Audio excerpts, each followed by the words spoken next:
It is not like that कि हमने पढ़ा और हमको याद हो जाएगा और हम फॉर्मूला रट्टा मार लेंगे और वहां पे बैठा देंगे। ऐसा नहीं होगा कि आप जितना पढ़ोगे ना, जितना ज्यादा पढ़ोगे तो क्या होगा, जब आप एक चैप्टर खत्म करते हो और उसके बाद फिर से एक बार जब पढ़ते हो तो देखना कि बेटर अंडरस्टैंडिंग आता है। तो अगर कहीं पे स्टक हो गए हो, कोई एक चीज समझ में नहीं आ रहा है, तो ऐसा नहीं कि वहीं पे स्टक होके बैठ जाओ, आप आगे निकल जाओ। आप पढ़ के चलो ठीक है इसको फिर से देखेंगे, आप पढ़ के आगे निकल जाओ और फिर देखोगे कि सेकेंड टाइम जब आप पढ़ रहे हो तो समझ में आएगा। हो सकता है उसी चैप्टर के लास्ट एंड में कुछ ऐसा कॉन्सेप्ट है जो आपका प्रीवियस वाला चीज क्लियर कर रहा है। हो सकता है 2 चैप्टर और पढ़ लिए उसके बाद ये वाला चीज क्लियर हो रहा है। तो ऐसा होता है, ऐसा नहीं है कि हमको एक टॉपिक पे गए और वो टॉपिक समझ में नहीं आ रहा, वहीं पे स्टक होके बैठ गए। पहले तो एक रीडिंग मारो कि कहना क्या चाहता है, और जब भी पढ़ो उस चीज को समझ के पढ़ो कि एग्जैक्टली ये जो लैंग्वेज है, कि मैंने बहुत सारी कंसेप्चुअल बातें ऑलरेडी आप लोगों को बताई है कि लैंग्वेज को समझने की कोशिश करना, क्या हो रहा है उस मटेरियल के अंदर, उस चीज को समझना। एक बार आप समझ जाते हो कि क्या हो रहा है, तब आप कंपेयर कर सकते हो कि मेटल में क्या हो रहा है, सेमीकंडक्टर में क्या हो रहा है।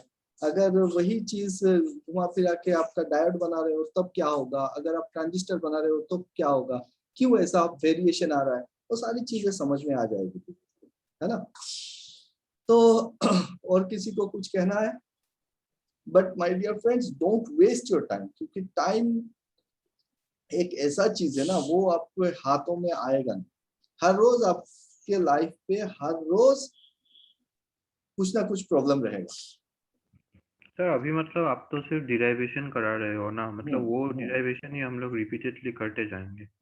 हाँ, उसी के रिलेटेड जो भी चीजें आती है, मैंने लास्ट डे आपको बताया भी था बुक्स का। हाँ और सर। आज एक काम करूंगा, मैं आपके ग्रुप में दे दूंगा, पीडीएफ भी दे दूंगा कुछ बुक्स, तो हाँ आप सर। बुक्स को देखो। और उसी उसी चैप्टर को जो भी चल रहा है अभी, जैसे हम लोग अभी बेसिक इलेक्ट्रिकल, बेसिक इलेक्ट्रॉनिक्स, यही सारी चीजों के ऊपर बातचीत कर रहे हैं, ठीक है। सो हम्म। ये सारी चीजें क्लियर हो, क्योंकि यहाँ यहीं पे सबसे ज्यादा दिक्कत आती है हमको। हाँ सर। जब कंडक्टिविटी से रिलेट करते हैं, मोबिलिटी की बात करते हैं, ड्रिफ्ट वेलोसिटी की बात करते हैं, तो वो करंट डेंसिटी और करंट, तो ये सारी चीजें चीजें मतलब ऐसा होता है ना कि पढ़ने का मन नहीं करता। हाँ सर। और क्वेश्चंस इसी इसी लेवल पे ज्यादा क्वेश्चंस होते हैं, और फिर हमको समझ में नहीं आता यार, क्वेश्चंस आया तो आया, वो पता तो था ये चैप्टर, लेकिन ये क्वेश्चंस कहाँ से सेट हुआ। और इलेक्ट्रिकल के क्वेश्चंस में देखोगे इलेक्ट्रॉनिक्स बहुत ज्यादा यूज हो रहा है, ठीक है। तो हम बोलते हैं कि यार इलेक्ट्रॉनिक्स का क्वेश्चन पेपर सेट करके रख दिया है। ऐसा नहीं है, सारे सब्जेक्ट इलेक्ट्रिकल से रिलेटेड ही है, और एक चीज समझेंगे तो बाकी चीजें भी बहुत आसानी से समझ में आएंगी, ठीक है। चलो, और याद रखना एक चीज कि जितना इम्पोर्टेंट है समझना, उससे भी ज्यादा एग्जाम के लिए जरूरी है उसको मेमोरी में सेट करना। मेमोरी में सेट नहीं होगा कि चलो ठीक है अभी पढ़ रहे हैं, अभी तो समझ में आ गया, बाद में याद कर लेंगे। याद अगर नहीं हो रहा है ना, पकड़ लो एक चैप्टर को, अभी तो टाइम है, अपने प्रिपरेशन में टाइम है, कोई एग्जाम अभी सामने है नहीं, तो वो टाइम लेके अपना प्रिपरेशन करो। लेकिन एक चैप्टर को पकड़ लिया ना, उस चैप्टर को खत्म कर दो, वो दिमाग में घूमते रहना चाहिए 24 घंटा। आप अगर जॉब पे भी जा रहे हो, काम कर रहे हो, तब भी आपके दिमाग में घूमना चाहिए कि यार क्या क्या पढ़ा था मैं कल, तो उस चीज में, उस टॉपिक के अंडर में क्या क्या चीज आ रहा है, उसमें इम्पोर्टेंट इम्पोर्टेंट जो डाटा है वो डाटा क्या है, कॉन्स्टेंट्स है, उस कॉन्स्टेंट का वैल्यूज क्या है, क्योंकि आपको एग्जाम में बैठना है। तो आपको कॉन्स्टेंट्स के वैल्यूज, उसका फंडामेंटल्स और वो सारी डाटा फॉर्मूला वो याद होना ही पड़ेगा। बहुत सारे ऐसे फॉर्मूले दिखते हैं, दूर से दिखते हैं कि बहुत क्लमजी है यार, कहाँ से याद करेंगे, लेकिन मैं वादा कर रहा हूँ कि आप लोग सिर्फ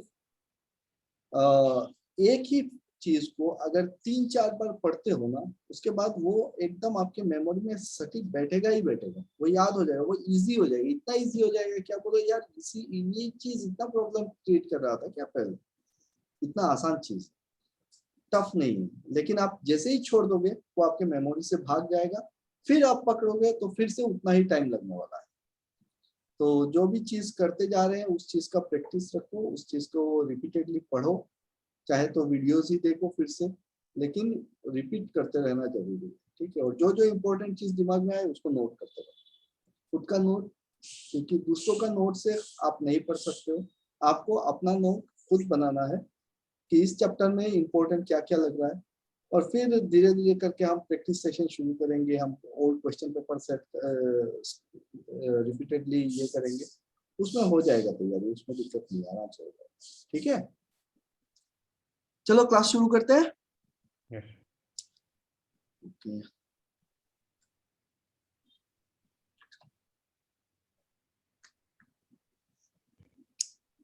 अभी तक जितना पढ़ा है समझ में आया सबको?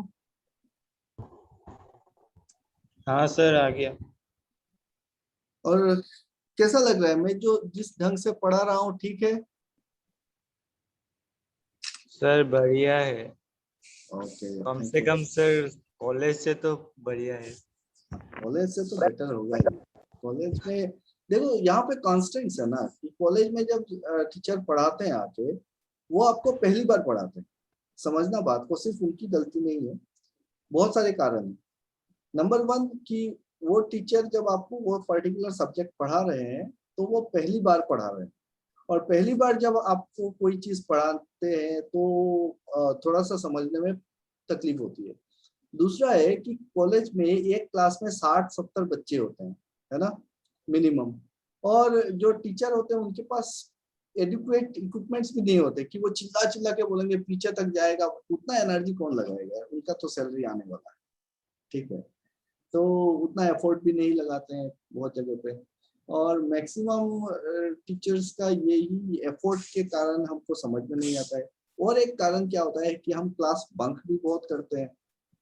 जब आप एक एक सेमेस्टर का एक क्लास अगर बंक कर गए तो अगला जो लेक्चर है ना वो समझ में आएगा नहीं, और फिर आप बोलते हो कि हमको तो समझ में ही नहीं आ रहा है कोई भी चीज। और बहुत सारे ऐसे लेक्चरर्स हैं जिनकी बातें मतलब एकदम पास में बैठ के भी सुनोगे तब भी समझ में नहीं आता। ऐसा हुआ है, हमारे साथ भी बहुत बार हुआ है कि एकदम बगल में बैठ के भी समझने की कोशिश की है, लेकिन क्या समझा रहे हैं वो समझ में ही नहीं आ रहा है। क्योंकि क्या होता है कि यहाँ पे जब आप लोग पढ़ते हो तो हम रेफरेंस खींचते हैं, हम रेफरेंस एकदम बिगिनिंग से रेफरेंस खींच के हम बताते हैं कि इस टाइप से हो रहा है इसीलिए ये ऐसा हो रहा है। वहां पे ये रेफरेंस नहीं दे रहा है ना, वो बोल रहे हैं कि ये ऐसा होता है, वो तो पढ़े थे ना लास्ट सेमेस्टर में पढ़े थे या फिर हायर सेकेंडरी में पढ़े थे, तो वहां से शुरू कर रहे हैं। तो ये रेस्पॉन्सिबिलिटी अपनी बन जाती है। अभी क्लास 10th में हो और आप अगर एडवांस मैथमेटिक्स का सम कर रहे हो, और अगर आप जाके आपका टीचर बोलता है कि 5 + 2 = 7 और आप सोचते हो कि यार ये 5 + 2 = 7 कैसे हो रहा है, तब तो दिक्कत आने वाली है कि नहीं। बट यहाँ पे हम लोगों के पास ऑप्शन नहीं है, हमको तो आपको तैयार कराना ही कराना है। तो हम 5 + 2 = 7 कैसे होता है सर वहां इस से बार शुरू तो करेंगे। एपीडीसीएल क्रैक करके रहेंगे सर। एकदम पक्का, मतलब मेरे को वही चाहिए यहाँ पे।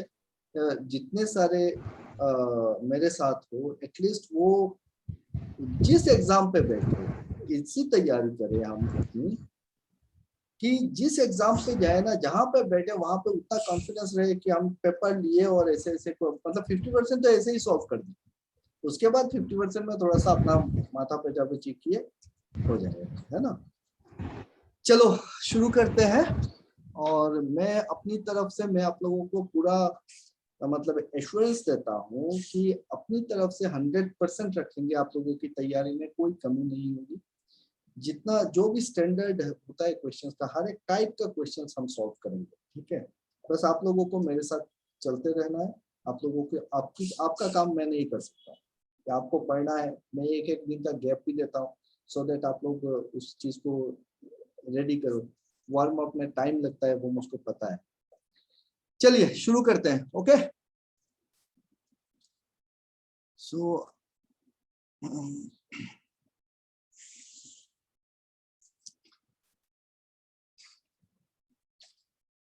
एक बार फटक से ये करते हैं, मेमोरी में डालते हैं क्या क्या पढ़े थे हम लोग। सेमीकंडक्टर शुरू किए थे, और सेमीकंडक्टर में हमने देखा था 2 टाइप के सेमीकंडक्टर होते हैं, इंट्रिंसिक सेमीकंडक्टर, एक्सट्रिंसिक सेमीकंडक्टर। और एक्सट्रिंसिक सेमीकंडक्टर इम्प्योर सेमीकंडक्टर होता है। इंट्रिंसिक जो होता है वो प्योर सेमीकंडक्टर होता है, और मेनली हम लोग सिलिकॉन जर्मेनियम सेमीकंडक्टर यूज करते हैं। सेमीकंडक्टर क्यों हम किसी पर्टिकुलर मटेरियल को सेमीकंडक्टर कैटेगरी में रखते हैं और किसी को इंसुलेटर में रखते हैं based on the energy gap. Energy gap कितना होना चाहिए? लेस देन 3 इलेक्ट्रॉन वोल्ट अगर एनर्जी गैप है तब हम उस मटेरियल को सेमीकंडक्टर ग्रुप में रख सकते हैं, सेमीकंडक्टर की तरह यूज कर सकते हैं। तो भाई सिलिकॉन का जो एनर्जी गैप है वो कितना था? वो हमको अभी पता है 1.1 electron volt pure semiconductor at 300 kelvin होता है और 1.21 इलेक्ट्रॉन वोल्ट एट 0 केल्विन होता है। जर्मेनियम का कितना होता है? जर्मेनियम का 0.72 इलेक्ट्रॉन वोल्ट होता है एट 300 केल्विन और 0.785 होता है एट 0 केल्विन। अभी इतना दिन से जो हम बोल रहे हैं कि 0 केल्विन, केल्विन और 300 केल्विन, इसको क्या बोलते हैं हम लोग? Absolute temperature. कोई बताएगा ये जो 0 केल्विन बोलते हैं एब्सोल्यूट जीरो टेम्परेचर बोलते हैं ना, absolute zero temperature. Absolute zero temperature का मतलब क्या होता है?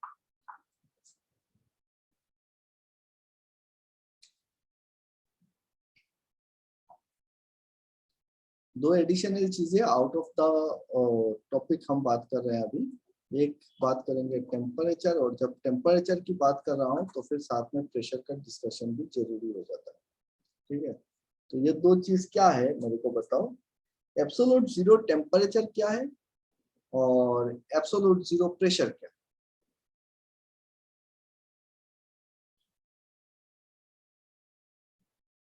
एनीबॉडी? जीरो टेम्परेचर बोलने से क्या समझ में आता है?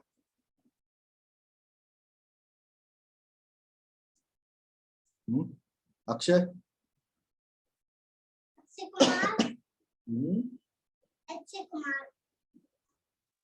Yes sir, yes sir.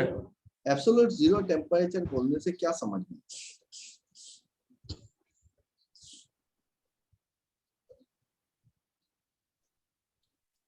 Absolute zero temperature is that temperature at which molecular movement ceased. Molecular movement ceased. ठीक है, तो मतलब मॉलिक्यूल्स स्टॉप हो जाते हैं ऐसा माना जाता है। It is completely a concept कि इतने ये साइंटिस्ट लोग एक्सपेरिमेंट करते करते ये सब जो रिलेशन है मॉलिक्यूलर वेलोसिटी का, उसके साथ देखा कि अगर हम इस तरीके से नीचे जाते हैं तो at some particular temperature all molecular movement will be cease, और वो पर्टिकुलर टेम्परेचर कितने पे आएगा? 273 डिग्री सेंटीग्रेड। ठीक है, दिस 273 डिग्री सेंटीग्रेड, इसी को हम लोग एब्सोल्यूट जीरो टेम्परेचर मानते हैं।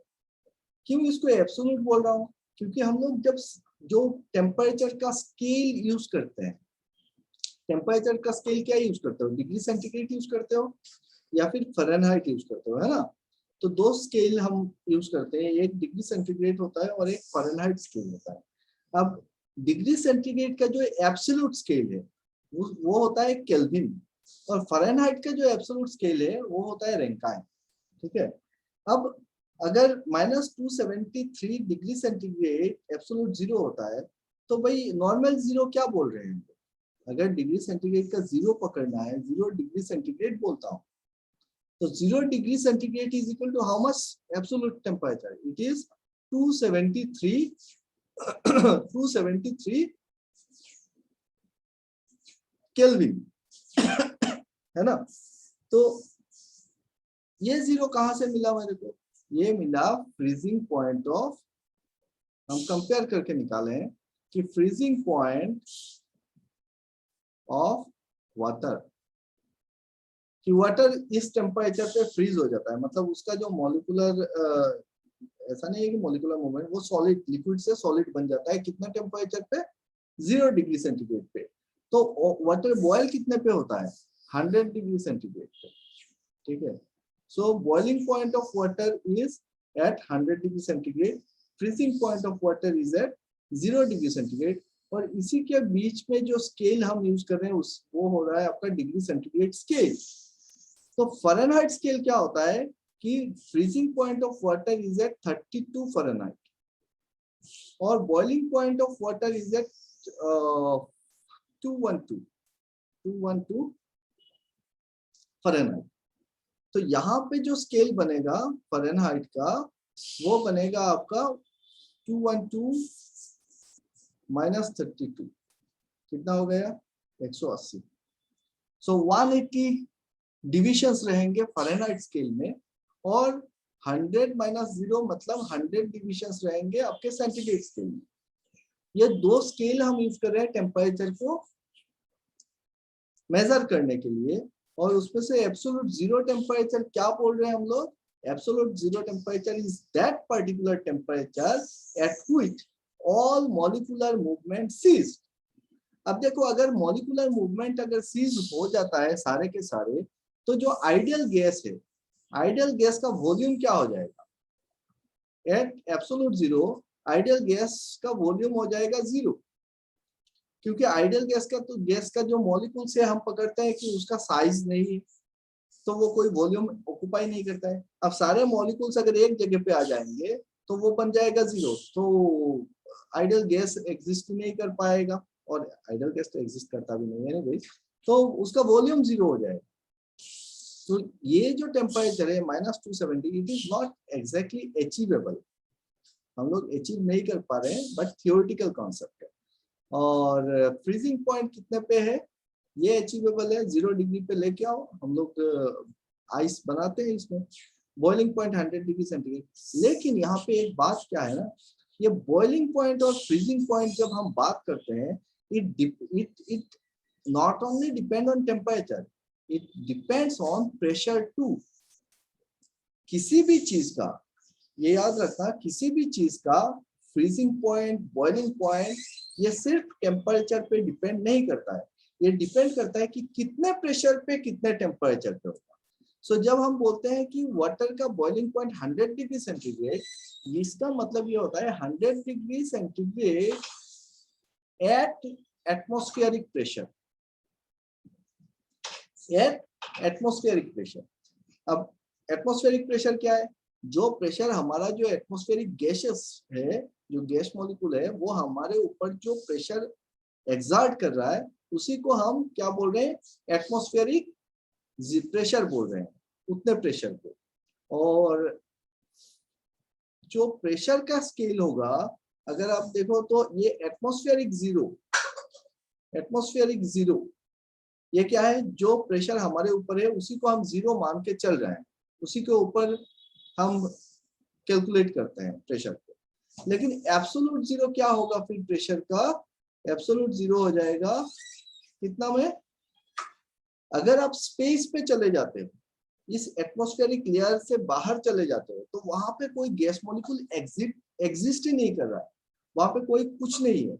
उस जगह का जो प्रेशर है वो सबसे मिनिमम प्रेशर है हमारे लिए, तो उसी को हम बोलते हैं कि एब्सोल्यूट जीरो प्रेशर। कहाँ पे? स्पेस में। तो वो कितना एटमॉस्फेरिक प्रेशर जो होगा उससे कितना नीचे है, वो प्रेशर स्पेस पे होगा आपका 1 एटमॉस्फेरिक प्रेशर, या फिर हम बोल सकते हैं कि 760 mm ऑफ Hg प्रेशर नीचे है एब्सोल्यूट जीरो।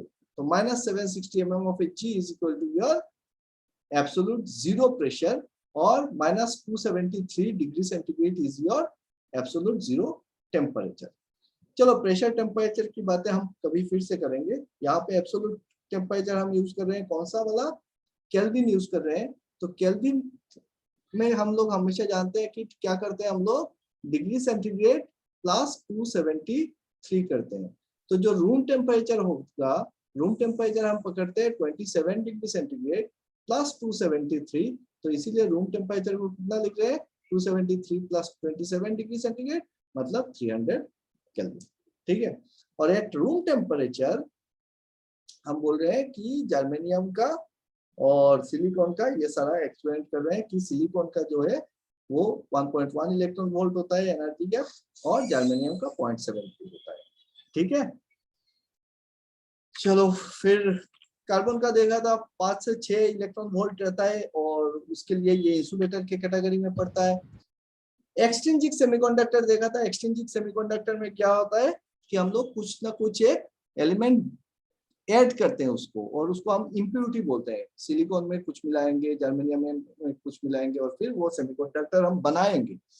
तो जब हम ऐड करते हैं उसको बोलते हैं डोपिंग, डोप करना। तो डोपिंग क्या, किस टाइप का एलिमेंट होता है, या तो ट्राइवेलेंट एलिमेंट होगा या फिर पेंटावेलेंट एलिमेंट होगा, मतलब जिसके आउटर मोस्ट शेल में, वैलेंस शेल में 3 इलेक्ट्रॉन होगा या फिर 5 इलेक्ट्रॉन होगा। और डोपिंग क्या करता है, डोपिंग ये जो गैप एनर्जी है उसको कम करके लाता है। उसको अगर एनर्जी गैप कम होता है तो क्या फायदा होता है कि मेरा कंडक्टिविटी बढ़ जाता है। बहुत अच्छे। तो पी टाइप और एन टाइप, 2 टाइप के आपको एक्सट्रिंसिक सेमीकंडक्टर देखने को मिलेंगे।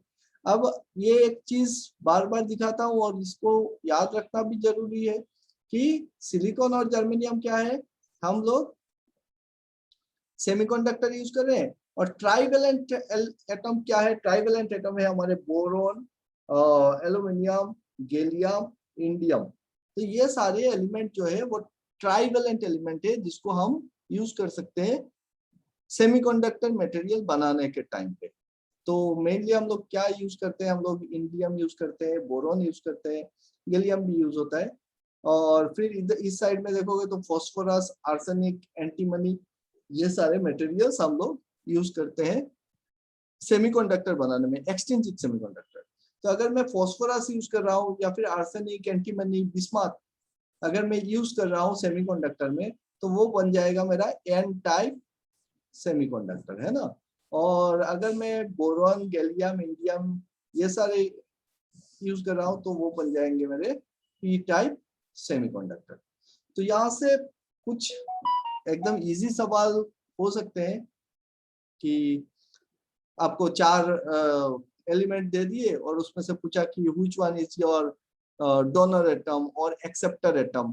तो ये डोनर एटम क्या होता है, एक्सेप्टर एटम क्या होता है, उस चीज को हम बात करेंगे आज। तो ऐसे सवाल होते हैं कि आपको चार एलिमेंट दे दिए और उसमें से पूछा कि करेक्ट डोनर एटम कौन सा है या फिर एक्सेप्टर एटम कौन सा है। ठीक है। सो ये बात हमको याद रखनी है कि बोरॉन, एल्यूमिनियम, गैलियम, इंडियम, यहाँ तक कार्बन, सिलिकॉन, जर्मेनियम और ये 3 लेड, है ना। ये हो गए अपने ग्रुप 4 एलिमेंट। ग्रुप 5 में है nitrogen, phosphorus, arsenic, antimony and bismuth. ठीक है। तो इनको आपको याद रखना पड़ेगा। जो जो याद रखने वाली बातें हैं वो मैं बोल देता हूँ, आप लोगों को याद रखना ही पड़ेगा इसको। चलिए आगे बढ़ते हैं। तो ये ग्रुप 3, ग्रुप 4, ग्रुप 5 एलिमेंट्स बोलते हैं। कार्बन ये तो समझ चुके हैं, जरूरी नहीं है फिर से डिस्कस करना कि सिलिकॉन क्यों प्रेफर करते हैं, क्योंकि सिलिकॉन की कंडक्टिविटी कम है, लेकिन उसके जो अदर पैरामीटर्स है उस हिसाब से silicon is better than germanium. तो हम सिलिकॉन को ही यूज करते हैं। और अदर पैरामीटर क्या देखते हैं, थर्मल लिमिट देखते हैं, voltage rating, current rating, power rating और उसकी अवेलेबिलिटी। और silicon is cheap than germanium, तो इसीलिए सिलिकॉन को यूज किया जाता है।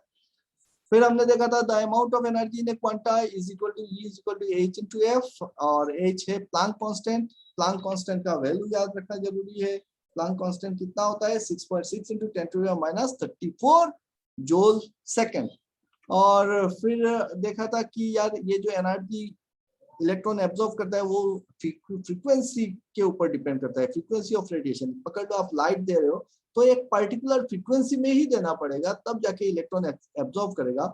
और इलेक्ट्रॉन जब एनर्जी को रिलीज भी करेगा तो एक पर्टिकुलर फ्रीक्वेंसी पे ही करेगा। तो फिर हमने कैलकुलेट किया था कि एक इलेक्ट्रॉन किसी भी एक ऑर्बिटल से दूसरे ऑर्बिटल में अगर जंप कर रहा है तो कितना एनर्जी रिलीज करेगा या कितना एनर्जी वो एब्जॉर्ब करेगा। और हमने देखा था उसका वैल्यू क्या निकला था, E is equal to -13.6 Z² electron volt. और इलेक्ट्रॉन वोल्ट से जूल में कन्वर्ट करना और जूल से इलेक्ट्रॉन वोल्ट में कन्वर्ट करना हम कर सकते हैं, क्योंकि 1 electron volt is equal to 1.6 into 10⁻⁻19 joule. एक बार पटक से बता सकता है कोई कि 1 joule equal to how much electron volt होगा? 1 joule equal to how much electron volt होगा? चीजों को घुमा घुमा के आपको सोचना पड़ेगा। 1 electron volt equal to 1.6 into 10⁻⁻19 So 1.602 into 10 to the power 19. अरे 10 to the power 19 कैसे हो जाएगा? 1 point So 1.602. ना कैसे होगा यार? 1.6 into 10 to the power -19 जो वैल्यू है उसको हमने और कहाँ पे देखा था? ये एक इलेक्ट्रॉन का चार्ज होता है ना, चार्ज ऑफ एन इलेक्ट्रॉन होता है, और हमने देखा था कि इसका अगर हम 1/1.6 into 10 to the power -19 करते हैं तो कितना निकलता है? 6.232 into 10 to the power 18 होता है। तो 1 joule equal to 6.232 into 10 to the power 18 electron volt होगा। समझ में आया? तो चीजों को जितना ज्यादा पढ़ोगे उतना बढ़िया से आप एनालिसिस कर पाओगे और मिला पाओगे चीजों को। सो सेम चीज किया ना, 1.1 electron volt is nothing but the एक इलेक्ट्रॉन का जितना चार्ज है उसको लेने के लिए जितना वर्क डन कर रहे हो उतना जूल हो रहा है। तो 1.6 into 10 to the power -19 joule. तो 1 जूल इक्वल टू कितना है? 6.232 into 10 to the power 18 electron volt हो गया। ठीक है, तो अभी इलेक्ट्रॉन वोल्ट से जूल में कन्वर्ट करो या फिर जूल से इलेक्ट्रॉन वोल्ट में कन्वर्ट करो, कर सकते हैं। फिर हमने एनर्जी बैंड्स का कॉन्सेप्ट लिया था कि एनर्जी बैंड क्या होता है। एनर्जी लेवल तो एक पर्टिकुलर एटम है और उसके हिसाब से हमने एनर्जी लेवल डिफाइन कर लिए थे। अब एनर्जी बैंड क्या है कि एक एटम तो अकेला रहेगा नहीं, वो एटम की और भी बहुत सारे एटम्स के साथ मिलके एक सॉलिड बनाएगा, मॉलिक्यूल्स बनाएगा, कुछ भी। तो उसका जो एनर्जी लेवल है उसके ऊपर बाकी एटम्स के जो इलेक्ट्रॉन्स है उनका जो प्रभाव होगा उसके बेसिस पे हर एक इलेक्ट्रॉन का अपना अपना एक छोटा छोटा एनर्जी लेवल रहेगा, जिसके बेसिस पे वो अलग होंगे एक दूसरे से। क्योंकि एक प्रिंसिपल है Pauli's exclusion principle. Pauli's exclusion principle वो है जो ये कहता है कि कोई भी एक इलेक्ट्रॉन, मतलब कोई भी दो इलेक्ट्रॉन सेम एनर्जी लेवल पे सेम टाइप से नहीं रह सकते हैं। तो पाउलीज एक्सक्लूशन प्रिंसिपल का फंडा यही है कि हर एक इलेक्ट्रॉन दूसरे इलेक्ट्रॉन से अलग है, वो चाहे एनर्जी लेवल पे हो, शेल के हिसाब से हो, किसी ना किसी वेरिएशंस रहेगा ही रहेगा। और मिनिमम जो जब हम देखते हैं कि हो सकता है वो एक एक एनर्जी लेवल पे अलग अलग शेल पे है या फिर अलग अलग सब शेल्स पे है, या फिर अगर सेम सब शेल पे है, सेम शेल पे है, सेम सब शेल पे है, तो उनका क्वांटम जो ओरिएंटेशन है वो एक अगर क्लॉकवाइज मूव कर रहा होगा तो दूसरा एंटी क्लॉकवाइज मूव कर रहा होगा। तो हर एक इलेक्ट्रॉन्स अपना एक आइडेंटिटी मेंटेन करता है और वो दूसरे इलेक्ट्रॉन से अलग होता है। कोई भी दो इलेक्ट्रॉन ऐसा नहीं मिलेगा जिसका सब कुछ सेम है। ठीक है, हर एक इलेक्ट्रॉन अलग है इस दुनिया का, तो सबका एनर्जी अलग अलग होगा। तो यहाँ पे हमको देखने को मिलेगा कि एक इलेक्ट्रॉन अगर यहाँ पे एनर्जी लेवल पे, दूसरा यहाँ पे, तीसरा यहाँ पे, चौथा यहाँ पे, तो इस टाइप से बहुत सारे एनर्जी लेवल्स बन जाएंगे एक ही विदिन ए स्मॉल स्पैन। तो हम कैसे डिफाइन कर रहे हैं बैलेंस बैंड को कि वो एनर्जी लेवल जहां पे फुल्ली पेयर्ड इलेक्ट्रॉन्स बैठे हुए हैं, वही बैंड, उस एनर्जी बैंड को हम बोल रहे हैं बैलेंस बैंड। और कंडक्शन बैंड किसको बोल रहे हैं? जहां पे एटलीस्ट वन अनपेयर्ड इलेक्ट्रॉन है, एटलीस्ट वन अनपेयर्ड इलेक्ट्रॉन है। सो इन दोनों कंडक्शन बैंड और बैलेंस बैंड के बीच में जो एनर्जी गैप रहेगा, जहां पे कोई इलेक्ट्रॉन एग्जिस्ट नहीं कर सकता है, उस गैप को हम बोलते हैं फॉरबिडन बैंड। और फॉरबिडन बैंड का जो लेवल है कि एनर्जी इलेक्ट्रॉन का जो मैक्सिमम एनर्जी है उसी लेवल को हम बोलते हैं कि फर्मी लेवल। किसी भी एक स्टेट पे कि एब्सोल्यूट जीरो टेम्परेचर पे भाई जो एनर्जी है उसका मैक्सिमम रेंज क्या है, तो वो है आपका फर्मी लेवल। और फर्मी लेवल पे जो एनर्जी, क्योंकि यहाँ पे देखो एक ही लेवल पे यहाँ पे भी इलेक्ट्रॉन है, यहाँ इलेक्ट्रॉन है, यहाँ पे इलेक्ट्रॉन है, यहाँ पे इलेक्ट्रॉन है, यहाँ पे, तो हाईएस्ट लेवल जो बैलेंस बैंड का होगा ये हो जाएगा आपका EV, और लोएस्ट जो कंडक्शन बैंड का एनर्जी लेवल होगा ये हो जाएगा आपका EC। ठीक है, और अगर आप देखोगे तो EG इक्वल टू कितना होगा? Gap energy will be E conduction minus E valence. ठीक है, तो यहाँ का जो इलेक्ट्रॉन है, यहाँ पे जो इलेक्ट्रॉन है, इन दोनों के बीच में भी एनर्जी का गैप है, दोनों का सेम एनर्जी नहीं है। ठीक है, सेम बैंड में होने से। एनीवेज, तो फर्मी लेवल समझे। Based on the variation of energy bands हमने देखा था, इंसुलेटर, सेमीकंडक्टर, कंडक्टर बनाते हैं और कंडक्टर जो होते हैं वो ओवरलैप्ड होते हैं, तो यहाँ पे कोई एनर्जी गैप नहीं होता है, सेमीकंडक्टर में गैप होता है।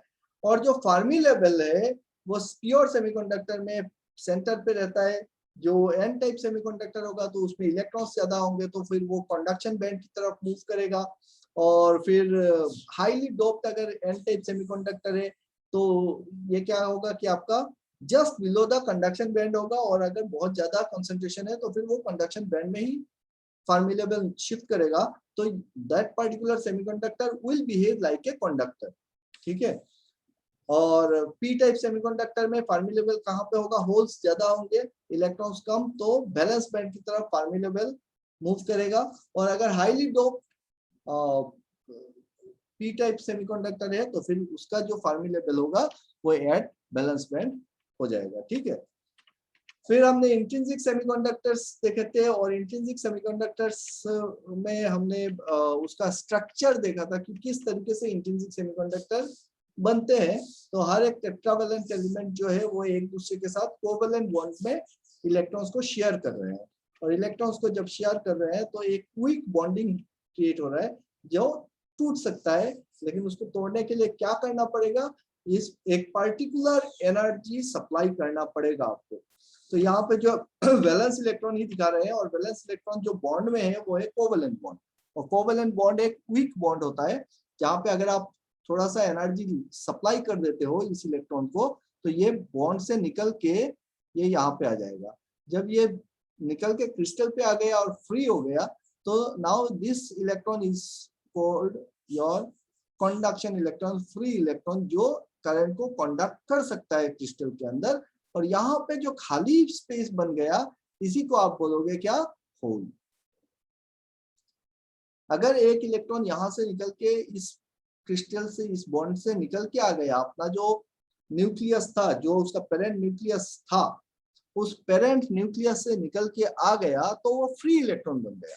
और जब ये फ्री इलेक्ट्रॉन बन के आया मतलब वो कहाँ पे आ गया, एक अकेला इलेक्ट्रॉन निकल के आया, वो कंडक्शन बैंड पे चला आया, और जो वैलेंस बैंड पे यहाँ पे जो वैकेंसी क्रिएट हो गया, इसी वैकेंसी को हम क्या बोल रहे हैं, होल बोल रहे हैं। तो जब ये इलेक्ट्रॉन क्या है, निगेटिवली चार्ज है, और जब इलेक्ट्रॉन उस पर्टिकुलर एटम को छोड़ के चला गया तो वहां पे जो एटम होगा वो एटम क्या हो जाएगा, पॉजिटिवली चार्ज्ड एटम बन जाएगा। ठीक है, तो ये था इंट्रिंसिक सेमीकंडक्टर के केस पे। अभी पकड़ लो, हमको यहाँ पे थोड़ा सा एक्स्ट्रा ऐड कर देते हैं। अगर हमको यहाँ पे एक्सट्रिंसिक सेमीकंडक्टर बनाना, ये तो हमने लास्ट क्लास में कर चुके थे, है ना, इंट्रिंसिक सेमीकंडक्टर फंडा। अब एक्सट्रिंसिक सेमीकंडक्टर बनाना है तो फिर आप क्या करोगे, आप यहाँ पे एक ट्राइवेलेंट या फिर पेंटावेलेंट एटम इसी क्रिस्टल में ऐड करोगे। जब पकड़ लो मैं एक पेंटावेलेंट एटम लेता हूँ और फास्फोरस पकड़ लो, मैंने ऐड कर दिया, और ये पेंटावेलेंट एटम है तो इसका वैलेंस शेल में कितना है, 5 इलेक्ट्रॉन है, तो 4 इलेक्ट्रॉन तो इसके साथ कोवेलेंट बॉन्ड में आ गई, लेकिन इससे जो एक्स्ट्रा एक इलेक्ट्रॉन है वो यहाँ पे बच गया। अब ये जो इलेक्ट्रॉन है ना, ये तो फ्री है यहाँ पे, और इसको इसका जो पर्टिकुलर न्यूक्लियस है फास्फोरस का, उससे छुड़ाने के लिए हमको बहुत ज्यादा मेहनत नहीं करनी पड़ेगी। एग्जैक्ट डाटा में भूल गया हूँ, से 0.01 और से 0.045 इलेक्ट्रॉन वोल्ट के करीब में होगा, उतना एनर्जी दोगे तो ये निकल के आ जाएगा। तो ये ऑलमोस्ट फ्री इलेक्ट्रॉन से, तो जब हम एक्स्ट्रा कोई एटम इम्प्यूरिटी ऐड कर रहे हैं तो पेंटावेलेंट एटम ऐड करते हो तो वो क्या दे रहा है, एक इलेक्ट्रॉन एक्स्ट्रा दे रहा है मेरे को। तो जितने डोनर, ये इसी को बोलेंगे, क्या चीज बोलेंगे, डोनर एटम। ठीक है, तो डोनर एटम कौन है, पेंटावेलेंट एटम डोनर एटम है। थोड़ा देर पहले मैंने बोला था क्वेश्चंस आते हैं कि डोनर एटम को पहचानिए। सो डोनर एटम क्या है? जो पेंटावेलेंट एटम है जो डोनेट करता है एक इलेक्ट्रॉन को, तो वही डोनर एटम है। नाउ जब ये पर्टिकुलर इलेक्ट्रॉन यहां से इस जो डोनर एटम है अपना, उस डोनर एटम से जब ये पर्टिकुलर इलेक्ट्रॉन निकल के चला जाएगा तो डोनर एटम क्या बन जाएगा? डोनर एटम एक आयन बन जाएगा, है ना? समझना बात को, डोनर एटम क्या बन जाएगा? आयन बन जाएगा, और एक इलेक्ट्रॉन ये इसने क्रिस्टल पे दे दिया है, तो electron is free to move, और डोनर एटम जो है वो आयन बन गया है and it is not free to move. ये क्या है? Immobile ion. इसको हम बोलेंगे, डोनर एटम को क्या बोलेंगे? इमोबाइल आयन बोलेंगे। तो ये इमोबाइल आयन बैठा हुआ है और उसने अपना एक इलेक्ट्रॉन दे दिया जो घूम रहा है चारों तरफ, ठीक है। इसी बात का कॉन्सेप्ट आएगा जब आप पीएन जंक्शन डायड या फिर जंक्शन जब क्रिएट करोगे, तब लगेगा कि इमोबाइल आयन क्या है। इमोबाइल आयन है जो भी डोनर एटम है, या फिर पकड़ लो, हम एक काम करते हैं, एक ट्राइवेलेंट एटम लेते हैं। अगर मैं यहाँ पे कोई एक ट्राइवेलेंट एटम ऐड कर दूं, सपोज बोरोन, तो इसमें कितना इलेक्ट्रॉन है? इसमें तो 3 इलेक्ट्रॉन है। ये तीनों इलेक्ट्रॉन क्या करेंगे? बॉन्ड फॉर्म कर लेंगे जर्मेनियम के साथ या फिर सिलिकॉन के साथ, 3 बॉन्ड फॉर्म कर लिए। लेकिन उसको एक चौथा इलेक्ट्रॉन चाहिए। चौथा बॉन्ड फॉर्म करने के लिए उसको एक 4th इलेक्ट्रॉन चाहिए। ये यहाँ पे क्या किया? वैकेंसी क्रिएट किया। तो जो उसके नजदीक में, तो ये सारे इलेक्ट्रॉन ऐसे थोड़ी ना है कि ऐसे बैठा हुआ है, तो सारा स्पिन कर रहा है वहीं पे। तो अगर इसका स्पीड के साथ मैच हो गया तो फिर ये इलेक्ट्रॉन क्या करेगा? यहाँ पे आ जाएगा। जैसे ही यहाँ पे आ गया वो इलेक्ट्रॉन, तो ये जो होल यहाँ पे क्रिएट हुआ था, वो होल कहाँ पे चला गया? इसके ऊपर चला गया, है ना? होल कहाँ पे क्रिएट हो गया? यहाँ पे क्रिएट हो गया, क्योंकि ये इलेक्ट्रॉन यहाँ पे शिफ्ट हो गया। तो जब कभी भी हम ट्राइवेलेंट एटम ऐड कर रहे हैं तो ये क्या क्या क्रिएट करता है? ये क्रिएट करता है होल, और होल को हम बोलते हैं P positively charge. Exactly hole का कोई चार्ज नहीं है। होल मतलब क्या है कि एक वैकेंट स्पेस, एक वैकेंट एनर्जी स्पेस क्रिएट करना जहां पे एक इलेक्ट्रॉन आ सकता है। क्योंकि ये इलेक्ट्रॉन यहाँ से यहाँ पे मूव कर गया, मतलब निगेटिव एनर्जी मूव किया, तो हम बोल, और यहाँ पे आपका होल क्रिएट हुआ, तो हम बोल सकते हैं ना कि ये जो होल है, ये होल यहाँ से यहाँ पे होल शिफ्ट किया है। एग्जैक्टली होल मूव नहीं करता है, मूव इलेक्ट्रॉन ही कर रहा है। लेकिन हम क्या बोल रहे हैं? हम बोल रहे हैं कि होल मूव कर रहा है। तो वैलेंस बैंड का जो कॉन्सेप्ट होगा उसमें हम पकड़ेंगे कि होल मूव कर रहा है, और वो होल किस टाइप का चार्ज बोलेंगे? होल को हम बोलेंगे पॉजिटिवली चार्ज। क्यों बोल रहे हैं? क्योंकि उससे इलेक्ट्रॉन निकल के जा रहा है, तो निगेटिव चार्ज जा रहा है, तो यहाँ पे पॉजिटिव चार्ज आपका शिफ्ट हो रहा है। तो इस एटम से पॉजिटिव चार्ज इस पे शिफ्ट हो रहा है, फिर इसका इलेक्ट्रॉन अगर इसमें चला जाएगा तो इसमें पॉजिटिव चार्ज शिफ्ट होगा, अगर इसका इलेक्ट्रॉन इसमें चला जाएगा तो इसका पॉजिटिव चार्ज शिफ्ट होगा। और ये तो एक इलेक्ट्रॉन, एक एटम की बात हो नहीं रही है, लाखों करोड़ों इलेक्ट्रॉन से लाखों करोड़ों एटम से। और इसी के वजह से क्या हो रहा है कि होल देखेंगे तो होल इस डायरेक्शन से मूव कर रहा है, इलेक्ट्रॉन जो है वो इस डायरेक्शन से मूव कर रहा है। तो इलेक्ट्रॉन और होल ऑपोजिट डायरेक्शन पे मूव कर रहे हैं। अब जब इसको क्या बोलेंगे? ये क्या कर रहा है? एक इलेक्ट्रॉन को एक्सेप्ट कर रहा है। जब एक्सेप्ट कर रहा है तो इसको हम बोलेंगे एक्सेप्टर एटम। पेंटावेलेंट को क्या बोल रहे हैं? Donor atom. और ट्राइवेलेंट को बोल रहे हैं एक्सेप्टर एटम, क्योंकि वो इलेक्ट्रॉन को एक्सेप्ट कर रहा है। अब जब एक एक्सेप्टर एटम जो है वो क्या है? न्यूट्रल है, चार्ज नहीं है उसमें। जब वो एक इलेक्ट्रॉन को एक्सेप्ट कर लेगा तो एक्सेप्टर एटम क्या बन जाएगा? निगेटिवली चार्ज आयन बनेगा। जब एक डोनर एटम जब एक इलेक्ट्रॉन को डोनेट कर देगा, वो क्या बन जाएगा? वो पॉजिटिवली चार्ज आयन बन जाएगा। और ये जो 2 आयन बन रहे हैं, चाहे वो एक इलेक्ट्रॉन को लेके नेगेटिवली चार्ज आयन बन रहा हो या फिर एक इलेक्ट्रॉन को डोनेट करके पॉजिटिवली चार्ज आयन बन रहा हो, they are immobile ions. Immobile ions क्यों इमोबाइल? क्योंकि ये तो क्रिस्टल के साथ बॉन्ड में है, वो मूव नहीं कर सकता। क्लियर? अब चलो आगे बढ़ते हैं। एडिशन का पार्ट था कि हर एक कोवेलेंट में 2 इलेक्ट्रॉन्स होते हैं, और फिर हमने देखा था कि अगर जर्मेनियम का कंसीडर करें तो जर्मेनियम का एटॉमिक नंबर होता है 32, सिलिकॉन का होता है 14। तो हमको देखने को मिलता है कि या तो बैलेंस शेल जो होगा उसमें क्या होगा 4s2 एंड 4p2, या फिर 3s2 3p2 होगा सिलिकॉन के लिए।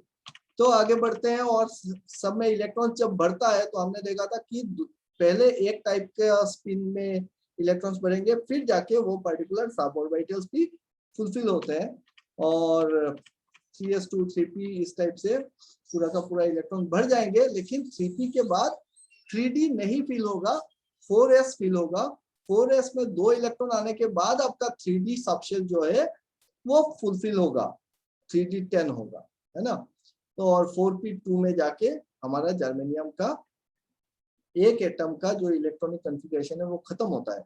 लेकिन वो एटम अकेले नहीं बैठेगा, वो और बाकी लोगों से इलेक्ट्रॉन्स लेगा, तो 4 इलेक्ट्रॉन्स उसको और मिलेंगे, और वो 4 इलेक्ट्रॉन्स बनने से यहाँ पे इसको पूरा का पूरा पेयर्ड सबशेल मिल गया। और जब सारे के सारे सबशेल्स जो है वो पेयर्ड इलेक्ट्रॉन से भरे हैं, कोई भी अनपेयर्ड इलेक्ट्रॉन नहीं है, इसका मतलब ये क्या बन गया, मेरा बैलेंस बैंड बन गया। तो यहाँ पे ये बैलेंस बैंड हो गया, और यहाँ पे 5s का जो एनर्जी लेवल होगा वो क्या बन जाएगा, आपका कंडक्शन बैंड। तो हम देख सकते हैं conduction band is empty and balance band is completely filled. क्योंकि कंडक्शन बैंड इज एम्प्टी तो ये बिहेव करेगा एज इंसुलेटर।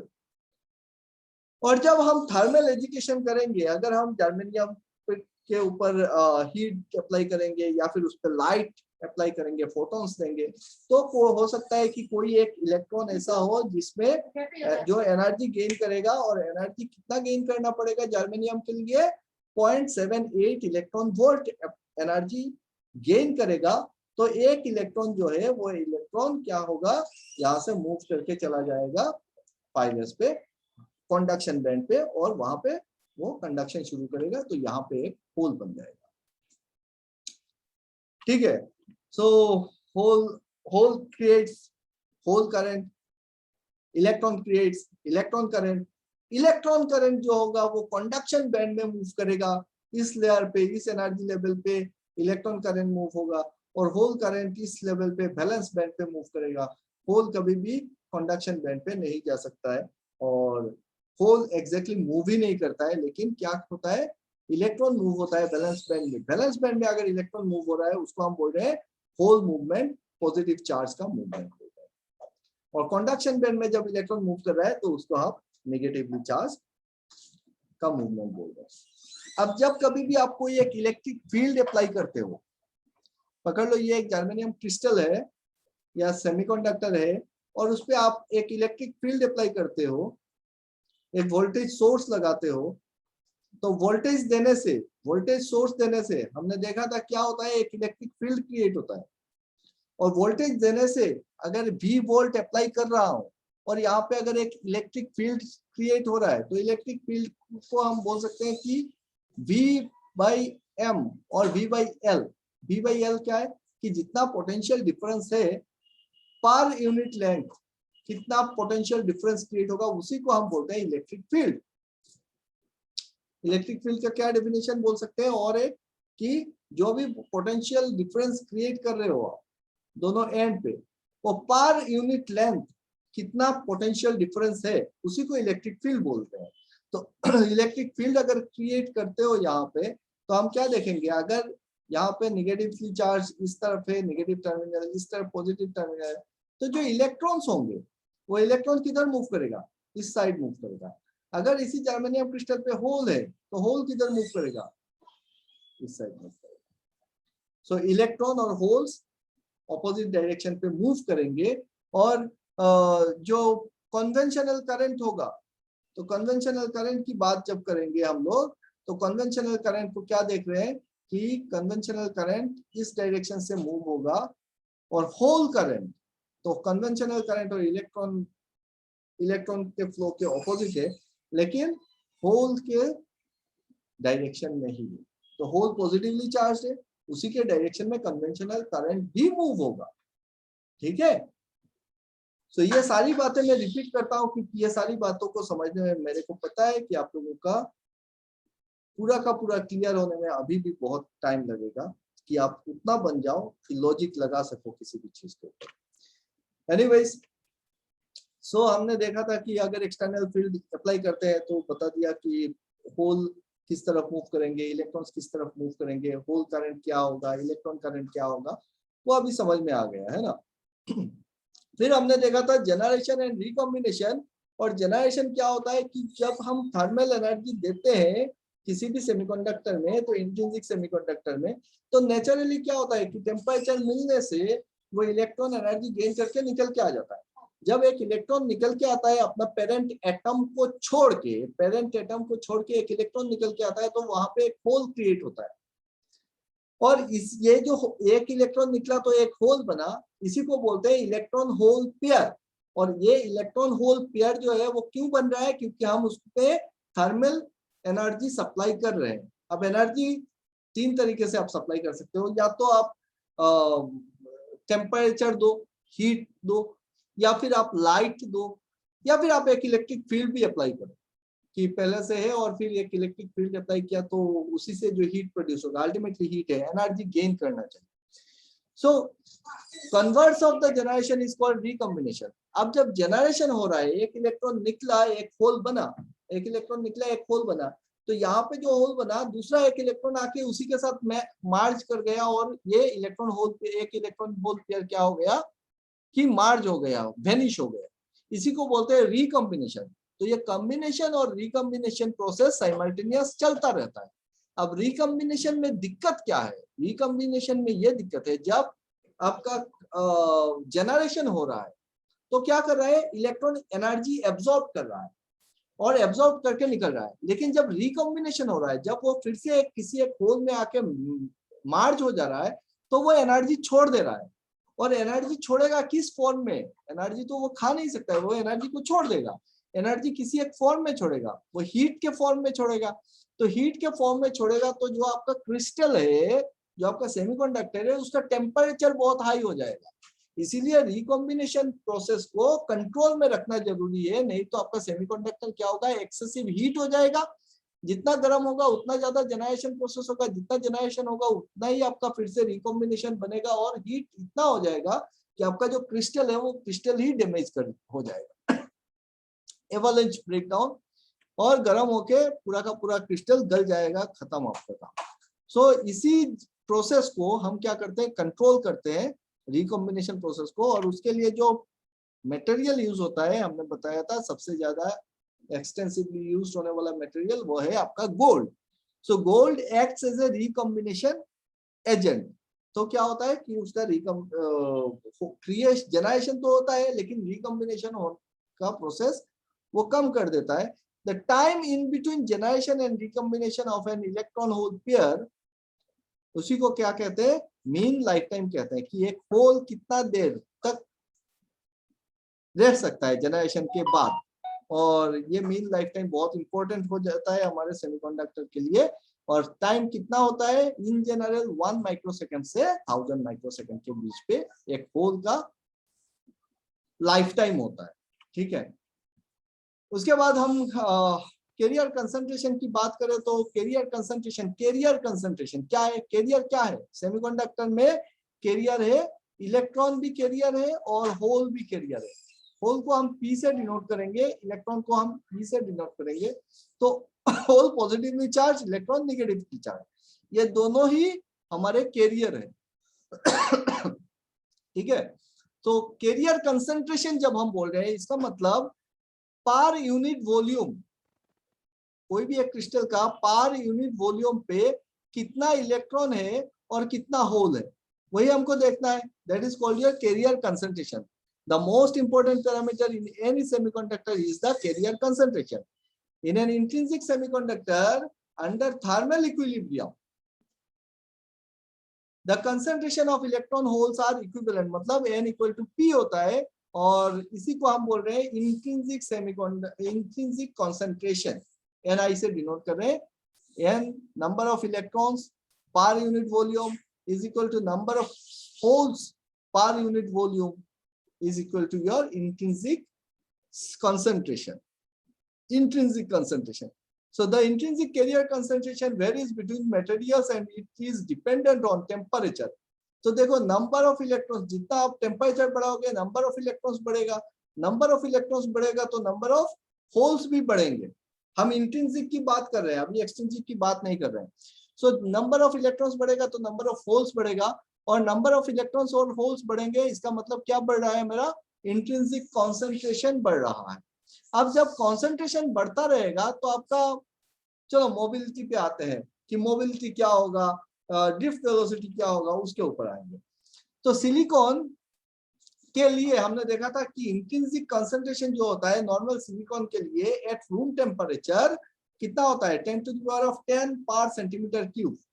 अगर ये 1 सेंटीमीटर 1 सेंटीमीटर 1 सेंटीमीटर का एक क्यूब लेते हैं तो सिलिकॉन का, तो उसमें हमको कितने इलेक्ट्रॉन्स और होल्स दिखने को मिलेंगे, 10 to the power of 18 number of 10 to 18 बोल रहा हूँ, 10 to the power of 10 number of electrons and holes देखने को मिलेंगे। यही होता है आपका इंट्रिंसिक कंसंट्रेशन, और number of holes number of is equal to number of electrons. अब क्या देखे थे कि doping increases the carrier concentration, thus increases the conductivity. तो कैरियर कंसंट्रेशन डोपिंग की वजह से इंक्रीज होता है।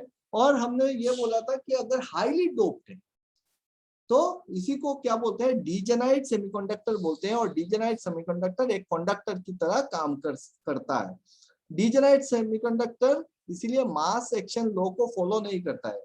और मास एक्शन लॉ क्या देखा था हमने कि N concentration of number of electron or number of holes, proton बोलता हूँ बार बार, so number of electrons and number of holes का प्रोडक्ट जो होता है वो इंट्रिंसिक कॉन्सेंट्रेशन का स्क्वायर होता है। ये होता है मास एक्शन लॉ, और इस लॉ को फॉलो नहीं करता है डीजेनरेट सेमीकंडक्टर। डीजेनरेटली डोप सिलिकॉन का अगर हम पकड़ते हैं डीजेनरेटेड सिलिकॉन, तो इसपे कितना नंबर ऑफ ये मिल सकते हैं हमको, ऑर्डर क्या होगा, पार्ट्स पर 1000, मतलब 1000 सिलिकॉन पे एक पार्ट आपका ये मिल जाएगा, 1 एटम आपका इम्प्योरिटी मिलेगा। उसको आप बोलोगे क्या कहते हैं, हाईली डोप और degenerate semiconductor. So for silicon, doping concentration varies from your, जब आप एक्सट्रिंसिक बना रहे हो, ये तो हो गया इंट्रिंसिक का, तो अभी आपने डोपिंग किया तो कितना हो गया, 10 to the power 13 से लेके 10 to the power 18 तक नॉर्मल एक सिलिकॉन का डोपिंग लेवल होता है एट 300 केल्विन। और अगर आपका वैल्यू जो है 10 to the power 18 से ऊपर चला गया, 10 to the power 19 हो गया, तो ये क्या हो जाएगा, डीजेनरेट सेमीकंडक्टर, या फिर आप बोल सकते हो कि ये कंडक्टर की तरह बिहेव करेगा। और लाइटली डोप सिलिकॉन अगर होगा, लाइटली डोप में क्या है कि बहुत कम रेंज पे रहेगा, तो पार्ट्स पर बिलियन, 1 बिलियन सिलिकॉन या जर्मेनियम एटम में अगर आप एक एटम मिला रहे हो उसको बोलते हैं पार्ट्स पर बिलियन, तो लाइटली डोप सेमीकंडक्टर बनेगा। डोपिंग क्या है अभी तक समझ चुके हो, डोपिंग क्या करता है वो भी समझ चुके हैं, कंडक्टिविटी को बढ़ाता है। Extrinsic semiconductor is also called your impure और डोप्ड सेमीकंडक्टर। और फिर टाइप ऑफ सेमीकंडक्टर क्या होते हैं, P type and N type होते हैं। और लेवल ऑफ कंसंट्रेशन के ऊपर बेस करके हमने बोला था highly dope, moderately dope and lightly dope semiconductor. तो हाईली डोप कब बोलेंगे हम लोग, जब 10 to the 18 number of concentration 10 to the 18 part centimetre cube से ऊपर जा रहा है, तब जाके ये इसको आप बोलोगे हाईली डोप। और हाईली डोप को कैसे डिनोट करते हैं, इधर आप P प्लस साइन यूज करते हो, P प्लस या फिर N प्लस। N प्लस देंगे तो हमको पता है कि N टाइप सेमीकंडक्टर है हाईली डोप, P प्लस बोलेंगे तो P टाइप सेमीकंडक्टर है highly dope. Moderately dope semiconductor क्या है, P और N नॉर्मल जो हम यूज करते हैं 10 to the 15 to 10 to the 18 के बीच पे रहेगा, और ये अप्रोक्सीमेट वैल्यूज में बता रहा हूँ आपको। सो लाइटली डोप सेमीकंडक्टर क्या है, जब उसका कंसंट्रेशन बहुत कम है तो हम लाइटली डोप सेमीकंडक्टर बोलते हैं। फिर हमने मास एक्शन लॉ देखा था कि मास एक्शन लॉ बोला है and the product of your electrons and holes is equal to the intrinsic concentration square of the intrinsic concentration. So ये जो मास एक्शन लॉ है उससे हमको क्या पता चलता है कि इंट्रिंसिक, जब आप, ये तो सिंपल है ना आपका, अगर इंट्रिंसिक सेमीकंडक्टर है तो number of electron and number of holes are equal, so n into p will be equal to your ni square, है ना। सो ये मास एक्शन लॉ। फिर हमने देखा था आइंस्टाइन रिलेशनशिप। आइंस्टाइन रिलेशनशिप में हमने देखा था कि dp by mu p is equal to dn by mu n is equal to vt, और ये dp और dn क्या है, ये है आपका डिफ्यूजन कांस्टेंट। तो dp हो जाएगा diffusion constant for holes and dn is your diffusion constant for electrons. Mu क्या था, mobility, so hole mobility is your mu p and electron mobility is your mu n।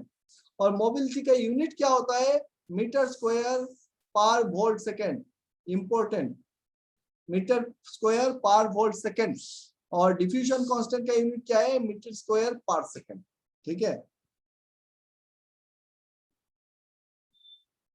What is this, this is your thermal voltage VT, और इस thermal voltage को क्या बोलते हैं हम लोग, voltage equivalent of temperature. Voltage equivalent of temperature, और voltage equivalent of temperature का फॉर्मूला क्या है, KT by Q।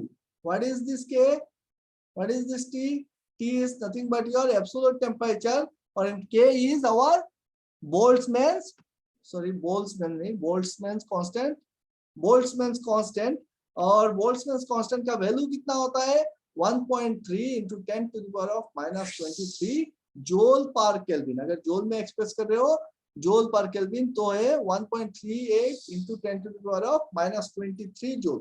देखो Boltzmann constant, Planck constant, charge का वैल्यू, मोबिलिटी का वैल्यू, डिफ्यूजन कांस्टेंट, ये सारी वैल्यूज जो है वो इलेक्ट्रॉनिक्स कर रहे हो, EDC पढ़ रहे हो तो फिर आपको याद रखने पड़ेंगे। फिर के बार अगर हम इलेक्ट्रॉन वोल्ट में एक्सप्रेस करते हैं तो ये हो जाता है आपका 8.62 into 10 to the power of minus 5 electron volt per kelvin. इतना होता है आपका बोल्ट्ज कांस्टेंट, इसको तो याद रख लेना। डेली एक बार जैसे मेडिसिन लेते हो ना कि सुबह शाम पानी के साथ एक बार ले लो, कंफ्यूज करेगा ही करेगा पक्का। अगर आप बार बार रिपीट नहीं करोगे, बार बार अगर लिख लिख के प्रैक्टिस नहीं करोगे, ये बोल्ट्जमैन कांस्टेंट, प्लैंक कांस्टेंट, अभी आएगा हिस्टेरेसिस का फॉर्मूला, एडी करंट का फॉर्मूला, ये सारी चीजें मिलके एक पेस्ट बन जाएगा। वो ना बने उसके लिए जरूरी है प्रैक्टिस और बढ़िया से नोट्स बनाना, ताकि हम जब पेस्ट स्टार्ट करें तो हमको मिल जाए सारी चीजें।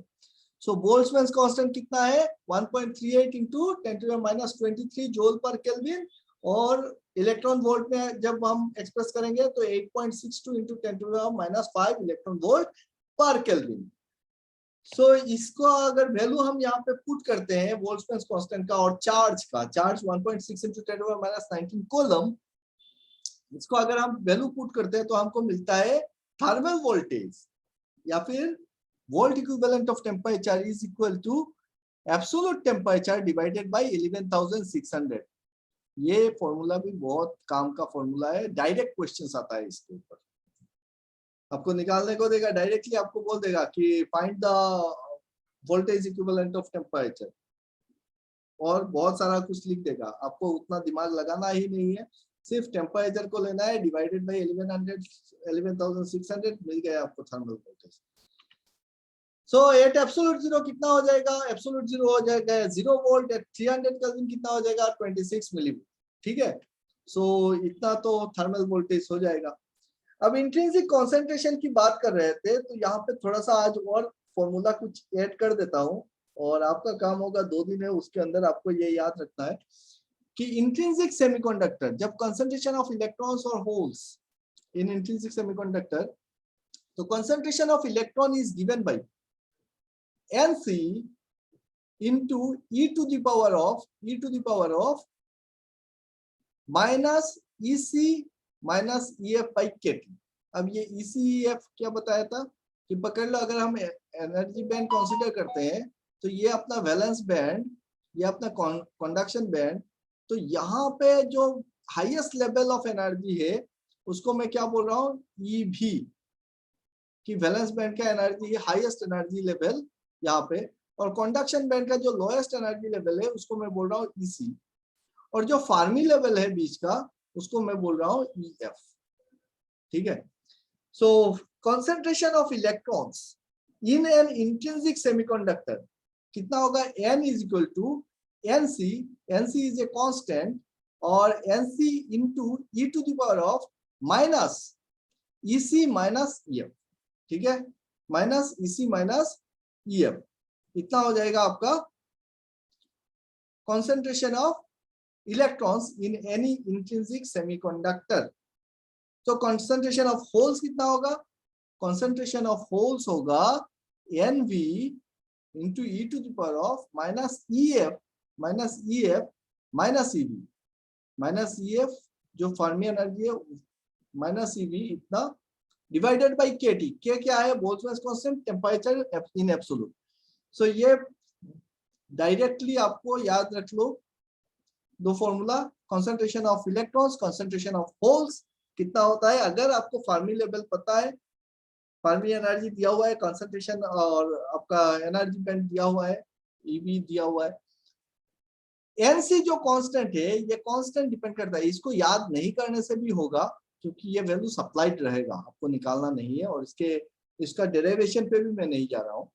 NC जो कांस्टेंट है, NC कांस्टेंट हो या फिर NV जो कांस्टेंट है, ये कांस्टेंट क्या है, 2 into twice 2 pi Mn, Mn is the effective mass of the electrons into KT divided by H square, H क्या है, Planck constant square to the power of 3/2। so ये this is the value of your NC।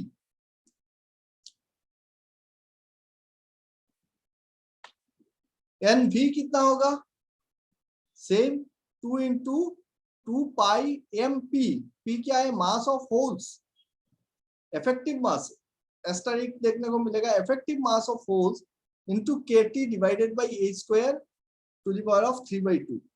सो ये हो गया मेरा, this is a constant, यहाँ पे देखो this is also a constant, और ये दोनों वैल्यू को अगर हम मास एक्शन लॉ पे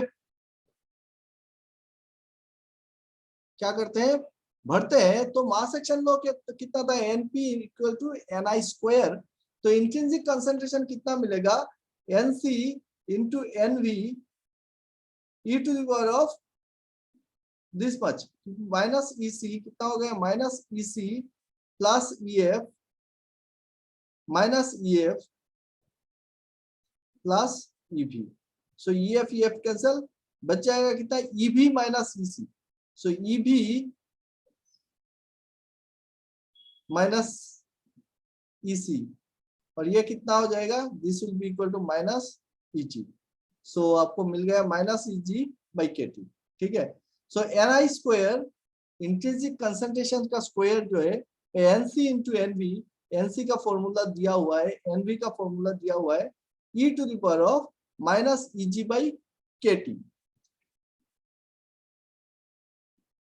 सो NI स्क्वायर क्या हो जाएगा, अगर आप इस वैल्यू को, ये दोनों को अगर आप यहाँ पे पुट करते हो, पुट करके जो डेराइव करोगे तो देखोगे कि ये निकलेगा NI square is equal to AT cube e to the power of minus EG by KT। ये अपना final expression, this is the final expression for your intrinsic concentration. अब किसी किताब में आपको इस टाइप के से मिलेगा, NI square is equal to A into T cube e to the power of minus EG by KT, और कहीं कहीं पे आपको मिलेगा NI is equal to N0 T to the power of 3/2 e to the power minus EG by 2K। So 2KT, ये दोनों बराबर है, सिर्फ क्या है यहाँ पे कांस्टेंट जो है वो कांस्टेंट चेंज हुआ,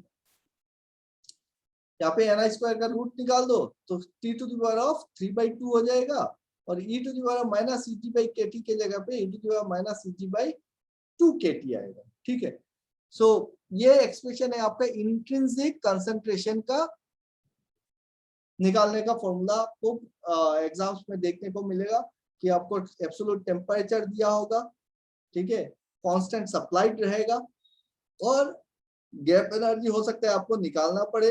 गैप एनर्जी को निकालने के लिए हम लोग EC माइनस EV कर सकते हैं, और बोल्ट्जमैन कांस्टेंट पता होना पड़ेगा। टेम्परेचर दिया हुआ है, आप इंट्रिंसिक कंसंट्रेशन निकाल सकते हो, ठीक है। सो ये फॉर्मूला बहुत इंपॉर्टेंट फॉर्मूला है, काइंडली नोट डाउन और इसको स्क्रीनशॉट लेके रख सकते हो। काफी इंपॉर्टेंट चीज है, बार बार बोल रहा हूँ कि इंट्रिंसिक कंसंट्रेशन निकालना है तो आपको ये फॉर्मूला याद रखना पड़ेगा, T⁻3/2 e⁻−Eg/2 kT, ठीक है। नेक्स्ट, उसमें A0 और A तो कांस्टेंट है, वो सप्लाई रहेगा। सो हमने देखा था कंडक्शन इन मेटल्स में, जो हमने मेटल्स का कंडक्शन देखा था, तो वहां पे फ्री इलेक्ट्रॉन्स मूव करते हैं, और सेमीकंडक्टर में इलेक्ट्रॉन्स भी मूव कर रहे हैं और होल्स भी मूव कर रहे हैं। तो मेटल्स में और सेमीकंडक्टर में सिर्फ इतना अंतर है कि वहां पे सिर्फ इलेक्ट्रॉन मूव कर रहा है, यहाँ पे होल भी कॉन्सेंट्रेट मतलब एक पार्ट ऐड कर रहे होंगे। तो हमने जो मेटल के टाइम पे देखा था कि क्या होता है कि इलेक्ट्रॉन्स मूव करते हैं और वो जाके कोलाइड करता है जो भी अपना इमोबाइल आयन से उसके साथ, या फिर जो इलेक्ट्रॉन्स मूव कर रहे हैं दूसरे इलेक्ट्रॉन के साथ, और फिर वो अपना डायरेक्शन चेंज करते हैं, और जितना दूर तक वो चल सकते हैं उसको हम मीन फ्री पाथ कहते हैं। और जो टाइम लेता है एक इलेक्ट्रॉन यहाँ से मूव करके दूसरा कोलिशन के बीच पे, उसको हम रिलैक्सेशन टाइम टाउ कहते हैं, है ना। और टाउ कितना होता था, 10⁻⁻14 सेकेंड के बराबर इतना रिलैक्सेशन टाइम रहता है एक इलेक्ट्रॉन का। अब under the influence of electric field हमने देखा था कि इलेक्ट्रॉन्स जो होते हैं वो एक्सेलरेट करते हैं तो उसका वेलोसिटी इंक्रीज होता है, लेकिन due to the collisions between different immobile ions, मैंने थोड़ा देर पहले आप लोगों को इमोबाइल आयंस दिखाया था कि इलेक्ट्रॉन अगर निकलता है तो एक एटम क्या बन जाता है, आयन बनता है, पॉजिटिवली चार्ज। तो during the collisions between the immobile ions या फिर इलेक्ट्रॉन्स, ये क्या करते हैं, अपना एनर्जी लूज करता रहता है और फिर एक स्टेडी वेलोसिटी से मूव करता है, और वो स्टेडी वेलोसिटी को हम बोलते हैं ड्रिफ्ट वेलोसिटी। इलेक्ट्रॉन का जो वेलोसिटी होता है किसी भी एक पर्टिकुलर टेम्परेचर पे और किसी भी एक पर्टिकुलर किस पे, इलेक्ट्रिक फील्ड पे, तो उसको हम ड्रिफ्ट वेलोसिटी बोल रहे हैं। और हमने डिराइव किया था पहले कि इलेक्ट्रिक फील्ड का रिलेशन ड्रिफ्ट वेलोसिटी के साथ, और वो रिलेशन कैसे निकाला था हमने, वो निकाला था कि F = Q × E, क्योंकि हमने उससे पहले डिफाइन किया था कि इलेक्ट्रिक फील्ड जो है, इलेक्ट्रिक फील्ड को क्या बोलते हैं हम लोग, फोर्स अपन चार्ज, है ना। याद है शुरुआत में किए थे कि force per unit charge = electric field. तो ये अगर फील्ड है तो हम बोल सकते हैं ना F = Q × E, ये होता है अपना रिलेशन। और अगर if this is the force, और हमको पता है force is nothing but F = ma, और यहाँ पे mass of the electron multiplied by the acceleration that gathered due to the electric field उतना हो जाएगा। तो acceleration को हम क्या लिख सकते हैं, QE/m, है ना। और फिर हमने ड्रिफ्ट वेलोसिटी को डिफाइन कर सकते हैं कि जितना एक्सेलरेशन उसको मिलता है और जो रिलैक्सेशन टाइम है उस टाइम के लिए, तो acceleration multiplied by that time is giving you the drift velocity. और हमने यहाँ से डिफाइन किया था V = QEm × T, है ना, QEm × T, V = AT। यहाँ से हमको ड्रिफ्ट वेलोसिटी मिला था, और इसी रिलेशन को हमने बोला था कि अगर हम इसको अगर चेंज कर देते हैं तो क्या लिख सकते हैं कि V = μ × E, और म्यू क्या बोला था, म्यू इज द मोबिलिटी, है ना, म्यू इज द मोबिलिटी। देखा मेटल्स में पढ़ाए थे, कंडक्टर में पढ़ाए थे, यहाँ पे सेमीकंडक्टर में अभी लगेगा। सो मोबिलिटी इज व्हाट, तो मोबिलिटी को क्या बोल सकते हैं, मोबिलिटी को अगर हम यहाँ से डिफाइन करें तो मोबिलिटी को बोल सकते हैं ना कि E/v। V क्या है, V को VD बोल देते हैं, नहीं तो कंफ्यूजन लगता है कि ये पोटेंशियल डिफरेंस है कि वेलोसिटी है। V क्या है, यहाँ पे ड्रिफ्ट वेलोसिटी है। सो फील्ड पर velocity is the mobility. Mobility is the constant proportional constant, है ना। सो जो ड्रिफ्ट वेलोसिटी है it is proportional to your electric field. इसके ऊपर बहुत सारा क्वेश्चन सेट होता है, चाहे वो गेट पे हो, चाहे वो एपीडीसीएल पे हो, चाहे वो किसी भी एग्जाम पे हो। ड्रिफ्ट वेलोसिटी मोबिलिटी के ऊपर क्वेश्चन सेट होता है, तो इसको इग्नोर मत करना। समझ में नहीं आता है, बार बार रिपीट करूंगा, बार बार बोलना, लेकिन इसको इग्नोर मत करना जो मैं बोल रहा हूँ, इसके ऊपर क्वेश्चन सेट होते हैं। So drift velocity is directly proportional to your electric field, है ना। अब देखो क्या ये हर एक रेंज के लिए रहेगा, तो कांस्टेंट क्या यूज कर रहे हैं, मोबिलिटी। मोबिलिटी का यूनिट क्या है, metre square per volt second. So mobility का ये क्या होगा, फंडामेंटल डेफिनेशन अगर बोलेंगे तो charge multiplied by the relaxation time divided by your mass of the charge, ठीक है। V is equal to mu into E। तो इन केस अगर हम यहाँ से अगर बोले कि हमने एक फील्ड क्रिएट किया और फील्ड होगा आपका अगर 1 वोल्ट पर मीटर का फील्ड, 1 वोल्ट पर मीटर का फील्ड, यहाँ पे बहुत सारी बातें कर रहा हूँ। 1 वोल्ट पर मीटर का फील्ड अगर होगा, फील्ड क्या होता है कि अगर आपने V पोटेंशियल यहाँ पे यूज किया, V पोटेंशियल यूज किया, उसके वजह से जो फील्ड क्रिएट हुआ यहाँ पे, उसके वजह से जो फील्ड क्रिएट हुआ है E, और इसी को E को हम डिफाइन कर सकते हैं, E is equal to the potential divided by the length, potential per metre, ये होता है अपना इलेक्ट्रिक फील्ड। तो अगर मैं यहाँ पे 1 वोल्ट पर मीटर का अगर फील्ड क्रिएट करूं तो ये हो जाएगा 1, इसका मतलब mobility is equal to your drift velocity. So mobility को कैसे डिफाइन कर सकते हैं कि mobility is equal to your drift velocity, कब, जब हम 1 वोल्ट पर मीटर का इलेक्ट्रिक फील्ड अप्लाई करते हैं। तो नाउ यू सी कि ये क्या जो रिलेशन है, लीनियर रिलेशन जो दिख रहा है, V is equal to mu into E, क्या ये हर एक रेंज के लिए क्या रिलेशनशिप लीनियर रहेगा? नहीं, ये हर एक कंसंट्रेशन, हर एक इलेक्ट्रिक फील्ड के लिए ये लीनियर नहीं रहता है।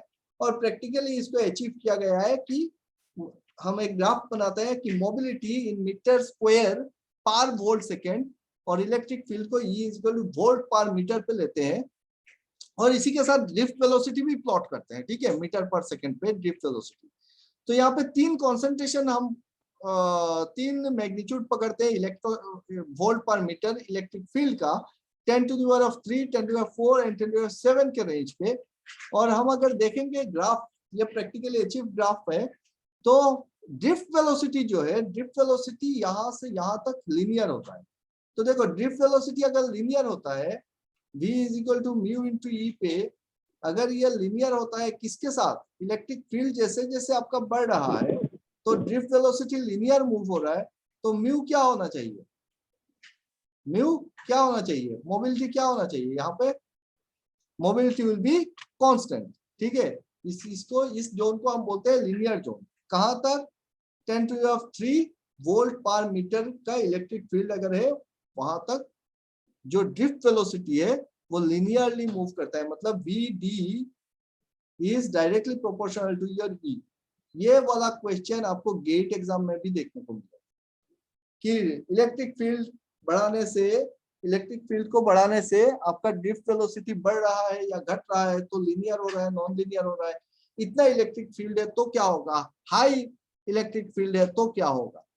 तो अगर इलेक्ट्रिक फील्ड आपका बढ़ रहा है 10 to the power 3 volt per metre तक, तो आपका ड्रिफ्ट वेलोसिटी लीनियर वेरी करता है, और अगर लीनियर वेरी करता है तो आपका मोबिलिटी जो है वो क्या है, कांस्टेंट है ना। मोबिलिटी क्या होगा, कांस्टेंट होगा।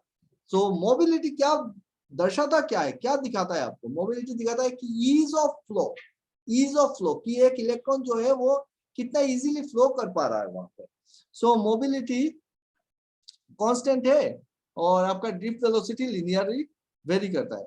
लेकिन जैसे ही जैसे आप उसको 10 to the power 3 volt per metre से आगे लेके जाते हो फील्ड को, जब फील्ड बढ़ता है तो जो रिलेशन होता है, तो म्यू क्या होता है, म्यू तब आपका डिक्रीज कर जाता है, और म्यू का रिलेशन होता है आपका, mu is inversely proportional to electric field, square root of the electric field.